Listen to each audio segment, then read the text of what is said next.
போன சாப்டரோட முடிவுல நம்ம ஹீரோ வந்துட்டு அந்த பென்ஹைமருடைய பிளட்ட பாயில் பண்ணிருப்பான். அதுக்கப்புறம் என்னாச்சுங்கிறத இந்த சாப்டர்ல பார்க்கலாம். இந்த கதையோட ஆரம்பத்திலேயே நம்ம ஹீரோ வந்துட்டு இன்னும் என்னுடைய நியூ ஃபோர்ஸ ரிஜெக்ட் தான் பண்ண போறியான்னு கேட்க, பதிலுக்கு அவரும் நிறுத்து, நான் சொன்னதை வேணா வாபஸ் வாங்கிக்கிறேன்னு சொல்ல ஹீரோ வந்துட்டு அந்த ஸ்கில்ல அன்டூ பண்ணிடுறான். இதெல்லாம் பார்த்துட்டு இருக்க அந்த ரிக் வந்துட்டு கேங்ஜினி, எனக்கு தெரிஞ்சு அவன் மேல ஒரு கண்ணை வச்சுக்கிறது நல்லது. கண்டிப்பா நம்ம எல்லாருக்குமே ஒரு நல்ல என்டர்டைன்மெண்ட்டை இவன் தான் கொடுக்க போறான்னு சொல்லலாம். பதிலுக்கு அந்த ஆஸ்டிங்கும் அதுவும் கரெக்ட் தான் அப்படின்னு சொல்லிட்டு ஹீரோவை பார்த்தேன். இப்ப அந்த ரிஜெக்ஷன் வந்துட்டு கேன்சல் ஆனதுனால உங்களுடைய அந்த நியூ ஃபோர்ஸ்க்கான நேமை சூஸ் பண்ணணும்னு சொல்ல, பதிலுக்கு இவனும் அந்த வெட்ரன் கம்பெனியுடைய நேமையே இதுக்கும் வச்சிடறான். உடனே அந்த பென்ஹைமர் வந்துட்டு நான் உன்னை திரும்பவும் சந்திக்கிறேன், அடுத்த தடவை மீட் பண்ணும்போது நம்மளுடைய ரிலேஷன்ஷிப்பை பத்தி பேசலாம்னு சொல்லிட்டு அங்க இருந்து கிளம்பிட, இதே நேரத்துல அந்த டிசாஸ்டர் மான்ஸ்டர் அட்டாக் பண்ண பெய்ஜிங்கிற இடத்த ரெக்கவரி பண்ணிட்டு இருக்காங்க. அப்படியே இந்த சீனை கட் பண்ணி ஸ்கொயருங்கிற ஒரு இடத்த காட்டுறாங்க. இந்த அவுட் பிரேக் மூலியமா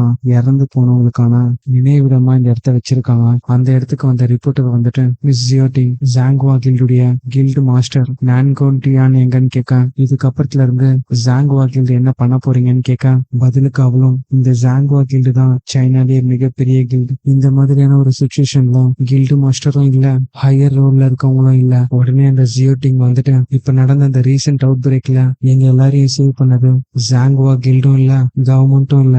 அதுக்கு பதில் இந்த இடத்துக்கு ஃபர்ஸ்ட் அப்பியர் ஆனது கேங்ஜினிக்கும் யூசாங்கும் தான். அவங்க மட்டும் சீக்கிரமா வரலன்னா இந்நேரத்துக்கு இந்த இடத்துல இன்னும் நிறைய பேரோட பேர் இருந்திருக்கும் அப்படின்னு இன்டர்வியூ கொடுத்துட்டு இருக்க அதே இடத்துக்கு நம்ம ஹீரோவும் வந்திருக்கான். அங்க இறந்து போனவங்களுடைய ஃபேமிலி மெம்பர்ஸ் அழுகிறத பார்த்துட்டு கோல்டு ஹார்ட்ங்கிற ஒரு ஸ்கில் ஆக்டிவேட் பண்றான். இதன் மூலியமா ஒரு பதற்றமான சுச்சுவேஷன்ல கூட நம்ம ஹீரோவால நிதானமா இருக்க முடியும். அந்த இடத்துல ஒரு ஃபிளவரையும் வச்சுட்டு அங்க இருந்து கிளம்பிட இந்த சீன் அப்படியே கட் பண்ணி ஆலிஸ தான் காட்டுறாங்க. அவ வந்துட்டு புதுசா ஒரு ஃபோர்ஸ் நீ கிரியேட் பண்ணுவான்னு நான் எதிர்பார்க்கல, பதிலுக்கு ஹீரோவும் அப்படியான்னு சொல்லிட்டு அவங்கிட்ட இருக்க 11,50,000 காயினை அந்த நியூ ஃபோர்ஸ் உடைய டீம் கெப்பாசிட்டி இன்க்ரீஸ் பண்றதுக்காக யூஸ் பண்றோம். அப்படியே மனசுக்குள்ள அந்த ஜியோடி அங்கோட இன்டர்வியூக்கு அப்புறம் என் சேனலுடைய வியூவர்ஸ் அதிகமாயிட்டாங்க, அதுல வர ப்ராஃபிட்ட ஒரு நல்ல யூஸ்க்காக யூட்டிலைஸ் பண்ணணும் அப்படின்னு சொல்லிட்டு இவனுடைய நியூ ஃபோர்ஸ்ல ஜாயின் பண்றதுக்காக இன்விடேஷன் அனுப்புறோம். அடுத்த நிமிஷமே சிஸ்டம்லயும் ஃபர்ஸ்ட் பர்சன் ஜாயின் ஆயிட்டாங்கன்னு வர, அது யாருன்னு பார்த்தா நம்ம யூசாங் தான். அதுக்கப்புறம் தாமின், யான்வா, மெலினா, அப்புறம் கடைசியா லியூரியோட குரூப்பும் ஜாயின் பண்ணிடுறாங்க. ஆனா தெரசா மட்டும் இந்த இன்விடேஷனை அக்செப்ட் பண்ணிக்கல. மிஸ்டர் கேங்ஜினிக், ஐ எம் சாரி, ஆல்ரெடி ஒரு ஃபோர்ஸ்ல நான் ஜாயின் பண்ணிட்டேன்னு சொல்றான். இதை பார்த்த கேங்ஜினிக்கும் இவன் மட்டும்தான் என்னுடைய ஆஃபரை ரிஜெக்ட் பண்ணிருக்கான், எனக்கு தெரிஞ்சு பாலடைனை சேர்ந்த ஒருத்தி எம்பையர் கூட ஜாயின் பண்றது ஒன்றும் பெரிய விஷயமா தெரியலன்னு சொல்லிட்டு அடுத்த இன்விடேஷன் அனுப்புறான். இது யாருக்குன்னு பாத்தீங்கன்னா அந்த 5th ஃப்ளோர்ல இருக்க பாஸ் மான்ஸ்டர் ஆண்ட்ரியாவுக்கு தான். அவளும் ஹீரோடைய இன்விடேஷன் அக்செப்ட் பண்ணதுனால இந்த மொத்த 5th ஃப்ளோருமே ஹீரோடைய வெட்ரன் கம்பெனிக்கு கீழே வந்துடுது. உடனே ஹீரோவும் லோவர் ஃப்ளோர்ல இருந்துட்டு எண்ட்லெஸ் ஆன ரிசோர்சஸ் எனக்கு கிடைக்க போகுது, ஹவவா இது ஒன்றும் முடிவில்லை அப்படின்னு சொல்லிட்டு 3% ஒரு விஷயத்தை யூட்டிலைஸ் பண்றான். ஆக்சுவலா இது வந்துட்டு அந்த 3rd டிசாஸ்டர் மான்ஸ்டரை டிஃபீட் பண்ணும்போது ரிவார்டை நம்ம ஹீரோக்கு கிடைச்சிருக்கும். இதன் மூலியமா காப்பி கண்டிஷனை மெட் பண்ணாமலேயே ஆப்போனன்ட்டுடைய ஸ்கில்ல காப்பி பண்ண முடியும். இதன் மூலியமா நம்ம ஹீரோ வந்துட்டு 25th ஃப்ளோர்ல ஆனிபிஸ் பக்கத்துல ஒசிரிஸ்னு சொல்லிட்டு ஒரு காட் இருந்திருப்பார்ல, அவர்கிட்ட இருந்து சன் சாக்ரட் கிரவுண்டுங்கிற ஒரு ஸ்கில்ல காப்பி பண்ணிடுறான். இதன் மூலியமா நம்ம ஹீரோவால சன்னுடைய பவரையே ரீப்ரொடியூஸ் பண்ண முடியும். அதுக்கப்புறம் ஹீரோ வந்துட்டு அவனுக்கு கிடைச்ச ஸ்டார்ட் பாயிண்ட்ஸ் எல்லாத்தையுமே அப்டேட் பண்ணிட அடுத்த நிமிஷமே அவனுடைய ஸ்டேட்டஸ் போர்டை பார்க்க அவனோட ஸ்ட்ரென்த் வந்து 50லயும் மேஜிக் பவர் வந்துட்டு 154லயும் இருக்கு. அது மட்டும் இல்லாம பேராகிராஃப் மாதிரி ஸ்கில்ஸ் நிறைய குவிஞ்சு கிடக்குது. இது எல்லாத்தையும் பார்த்துட்டு நம்ம ஹீரோ வந்துட்டு டெவில் மாதிரி சிரிக்க, பின்னாடி இருக்க ஆலிஸும் இந்த மாதிரி ஈவில் ஃபேஸ் இருக்க ஒரு ஹியூமனை நான் பார்த்ததே இல்ல, ஆமா கொஞ்சம் இரு, இவன் எப்படி என்னுடைய பிளட் ரோட் ஸ்கில்ல பாரோ பண்ணோம். அது மட்டும் இல்லாம நிறைய வியர்டான திங்ஸ் டவருக்கு வெளியில இருக்க ஒரு அவுட் சைடு இருக்கு, தெரியக்கூடாத விஷயம்லாம் இவனுக்கு தெரிஞ்சிருக்கு, பேசாம அவங்கிட்டே கேட்டுரும் அப்படின்னு சொல்லிட்டு ஹீரோவை கூப்பிட போக இந்த டவர் வந்துட்டு ஆலிஸை கேட்க விடாம அப்படியே அவ கிளிச் ஆகுறான். உடனே ஹீரோ வந்துட்டு என்னாச்சு அப்படின்னு கேட்க, ஆக்சுவலா அவ கேட்க வந்ததையே மறந்துட்டான். இன்னும் கிளியரா சொல்லணும்னா அந்த டவர் அவளை மறக்க வச்சிருச்சு. உடனே ஆலிஸும் நம்ம அடுத்து என்ன பண்ண போறோம்னு கேட்க வந்தான். பதிலுக்கு நம்ம ஹீரோவும் அதுவா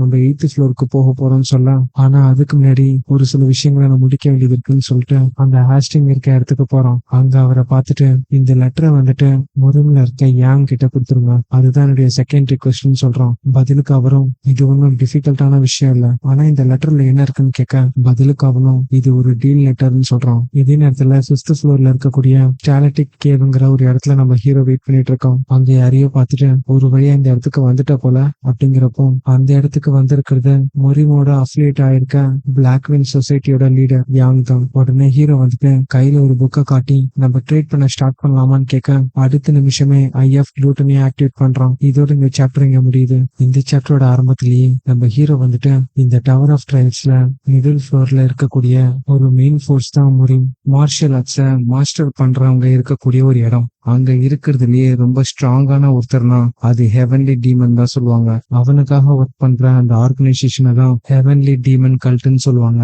அது மட்டும் இல்லாம அந்த ஹெவன்லி டீமன் கல்ட்ல இருக்கிறவங்க அங்க இருக்கிறதுலயே ரொம்ப லோ ஸ்கில்ல இருக்க ஒருத்தனா இந்த யாங்க தான் சொல்லுவாங்க.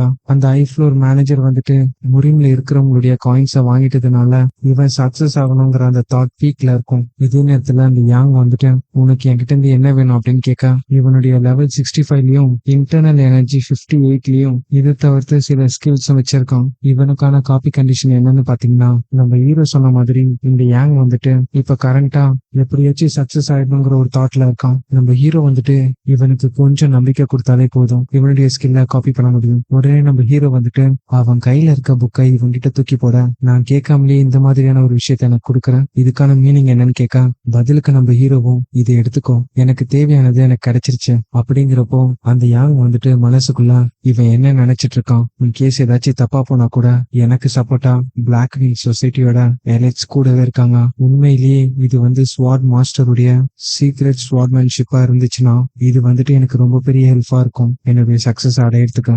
என்னால கடைசியை இப்போ ஒரு நம்பிக்கையை பார்க்க முடியுதுன்னு அந்த புக்கை ஓபன் பண்ண அவனுக்கு அந்த ஹோப்பை கொடுத்ததுனால ஹீரோக்கான அந்த காப்பி கண்டிஷன் சாட்டிஸ்ஃபை ஆயிடுது. ஆனா அந்த யாங் வந்துட்டு அந்த புக்கை ஓபன் பண்ணும்போது அதுல என்ன இருக்குன்னா இன்னைக்கு காலையில என் வீட்டு பக்கம் ஒரு கேட்டை பார்த்தேன், அது ரொம்ப கியூட்டா இருந்ததுனால அதுக்கு பாப்பின்னு சொல்லிட்டு ஒரு பேரை வச்சேன். அடுத்த பேஜை திருப்பி பார்த்தா அந்த பாப்பி வந்துட்டு என்னுடைய கையில கீறிட்டு ஓடி போயிடுச்சு, எனக்கு அந்த பாப்பிய பிடிக்கவே இல்லை அப்படின்னு போட்டிருக்கு. இதை பார்த்து அந்த யாங் வந்துட்டு என்ன இதுன்னு கேட்க பதிலுக்கு நம்ம ஹீரோவும் என்னுடைய ஸ்வாட் மாஸ்டர் எழுதின புக்கு தான், ஆனா இது அவர் குழந்தையா இருக்கும் போது எழுதினது, இது திருடி நான் கொண்டு வரதுக்கு எவ்வளவு கஷ்டப்பட்ட தெரியுமா அப்படிங்கிறப்போ இதை பார்த்து அந்த யாங்கும் என்ன விளையாடுறியா, நான் எவ்வளவு ஸ்பெண்ட் பண்ணி இந்த இடத்துக்கு வந்திருக்கேன்னு உனக்கு தெரியுமா, எதுக்காக என்ன இந்த இடத்துக்கு கூப்பிட்டேன்னு கேட்க பதிலுக்கு நம்ம ஹீரோவும் நீங்க ரொம்ப ஹாரிபிளான விஷயத்த பண்ணிட்டு இருக்கீங்க, அதனால ஒரு சில விஷயத்த உங்களுக்கு காட்டலான்னு இந்த இடத்துக்கு வந்திருக்கேன்.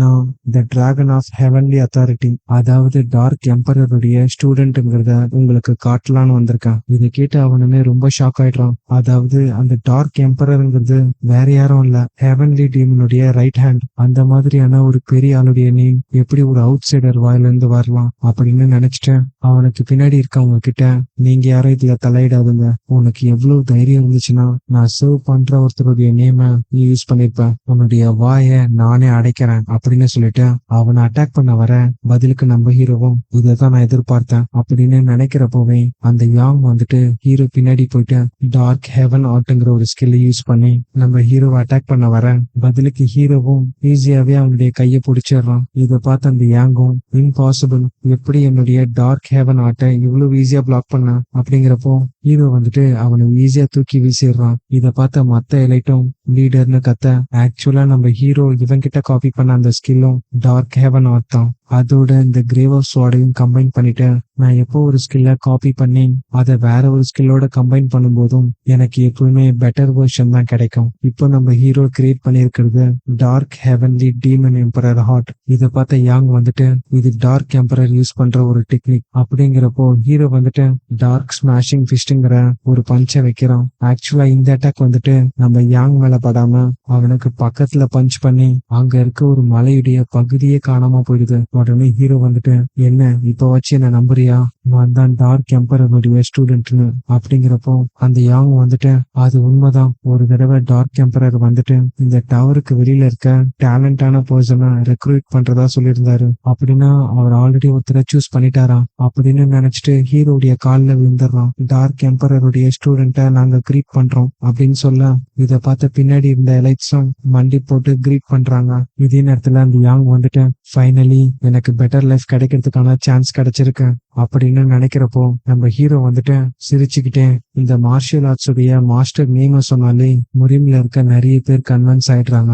சரி, அப்ப அந்த 8th ஃப்ளோர்ல நான் எந்த விஷயத்தெல்லாம் டீல் பண்ணக்கூடாதுன்னு நினைக்கிறேனோ அது எல்லாத்தையுமே இவங்க தலையில அரைச்சிடலாம்னு நினைக்கிறோம். இந்த 8th ஃப்ளோருடைய டிஸ்டன்ஸ் மட்டுமே 10,000 கிலோமீட்டர். அதுவும் ஒரு மேஸ் மாதிரி இருக்கும். இந்த இடத்துடைய சைஸை தவிர்த்து டேஞ்சரஸ்ன்னு சொல்ற அளவுக்கு வேற எதுவுமே இல்லை. என்னை பொறுத்த வரைக்கும் இந்த ஃப்ளோரை சிம்பிளாவே கிளியர் பண்ணிடலாம். அதுக்கு நம்ம என்ன பண்ணோம்னா, இந்த மேஸ்குள்ள ஹைட் ஆகி இருக்க ஒரு பவர் கிறிஸ்டலை நம்ம ஃபவுண்ட் பண்ணாலே போதும். இது எல்லாத்தையுமே அந்த மெலினா தான் சொல்லிட்டு போயிட்டு இருக்கான். டெமானிக் ஹியூமன் அசோசியேஷன்ல இந்த 8th ஃப்ளோரை இன்ஸ்பெக்ட் பண்றதுக்காக என்ன அனுப்பி வச்சிருக்காங்க. இங்க இருக்க அந்த மேஸை சுத்தி நிறைய மார்க்கெட் இருக்கு. ஏன்னா அதுல இருந்து தான் நிறைய இன்கிரீடியன்ட் இந்த மார்க்கெட்டுக்கு வருது. நான் வந்துட்டு கேங்ஜினிக்காக ரொம்பவே கஷ்டப்பட்டு ஒர்க் பண்ணிருக்கேன். சோ கொஞ்ச நேரம் நான் இந்த இடத்துல ரிலாக்ஸ் பண்றதுனால எதுவும் ஆயிட போறது இல்லைன்னு சொல்லிட்டு இதோட பிரைஸ் என்னன்னு கேட்க பக்கத்துலயே நம்ம ஹீரோ வந்து நிக்கிறான். அதை நோட்டீஸ் பண்ண அடுத்த நிமிஷமே அந்த இடத்துல இருந்து வேக வேகமா நடக்க ஆரம்பிக்கிறான். உடனே ஹீரோ வந்துட்டு, எங்க போற மெலினான்னு சொல்லிட்டு அந்த பிராண்ட் ஆக்டிவேட் பண்ண அடுத்த நிமிஷமே அவ தலையில கையை வச்சு நின்றுட்டு இருக்கான். ஹீரோ வந்துட்டு, அப்படின்னா நீங்க 8th ஃப்ளோருக்கு டபுள் இம்பாக்டா பாக்குறதுக்காக வந்திருக்கேன். பதிலுக்கு அவளும், ஆமா. லான்ஸ்லாட் வந்துட்டு 8th ஃப்ளோர்ல அது கிளியரா நடக்கிற மாதிரி கண்டுபிடிச்சிருக்காரு. உடனே ஹீரோ வந்துட்டு மனசுக்குள்ள, இந்த டபுள் இம்பாக்ட்ங்கிறது நிறைய ஃப்ளோர் வந்துட்டு ஒரு டைரக்ஷனா போயிட்டு லார்ஜர் ஸ்கேலா உருமாறுறது. அப்படிங்கிறப்போ மெலினா வந்து யாரையோ பார்த்துட்டு அட்டாக் பண்ண ஆரம்பிக்கிறான். அந்த இடத்துக்கு வந்து ஒரு ஷேடோ மெலினாவுடைய அட்டாக்க பிளாக் பண்ணுது. உடனே ஹீரோ அந்த ஷேடோவை பார்த்துட்டு, நிறுத்து, நம்ம எல்லாரும் ஒரே சைட் தான் அப்படின்னு சொல்லிட்டு மெலினாவை பார்த்து, ஸ்ட்ரேஞ்சான பர்சனை பார்த்தாலே டேகரை விசிறுவான்னு கேட்க பதிலுக்கு அவளும், யார் அவங்களுடைய ஆலிஸ ஷேடோல ஒழிச்சு வைப்பா. அப்படிங்கிறப்போ ஹீரோ வந்துட்டு, சரி நான் இன்ட்ரடியூஸ் பண்றேன் அப்படின்னு சொல்லிட்டு, இதுதான் பிளாக் விங் சொசைட்டியோட ஹூலியாங். பாக்குறதுக்கு பொண்ணு மாதிரி இருப்பாங்க. ஆக்சுவலா இது வந்துட்டு ஒரு பையன். இதோட இந்த சாப்டர் இங்க முடியுது. அடுத்தடுத்த சாப்டர் பாக்குறதுக்கு இந்த வீடியோக்கு ஒரு லைக் போட்டு நம்ம சேனலை மறக்காம சப்ஸ்கிரைப் பண்ணிக்கோங்க. அடுத்த சாப்டர்ல உங்களை சந்திக்கிறேன்.